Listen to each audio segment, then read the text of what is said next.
पुण्याच्या पोलीस आयुक्तांनी कोणाला मदत केली? 2 निष्पाप जीवांचे बळी गेले आणि एक माजोरड्या दारुडा असा तरुण मुलगा जो बिल्डराचा मुलगा आहे तो दारू पिताना दिसतोय बारमध्ये, व्हिडिओ आलाय आज. आणि तुम्ही त्याचा रिपोर्ट काय देताय? कोणी केलं हे सगळं? भ्रष्ट पोलीस आयुक्त, भ्रष्ट पोलीस यंत्रणा आणि एक आमदार, आणि तितक्यात भ्रष्ट आमदार. पुण्यातल्या जनतेनं आंदोलन केलं पाहिजे पोलीस आयुक्तांच्या समोर जाऊन.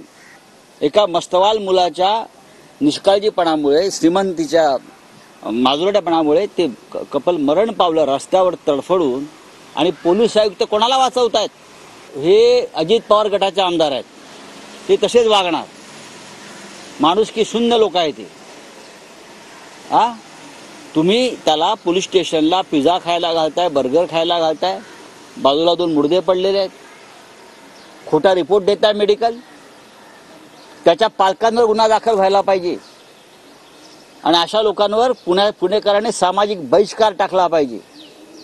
असे आयुक्त या पुण्याला लाभले असतील तर पुण्याला कलंक आहे. सुनील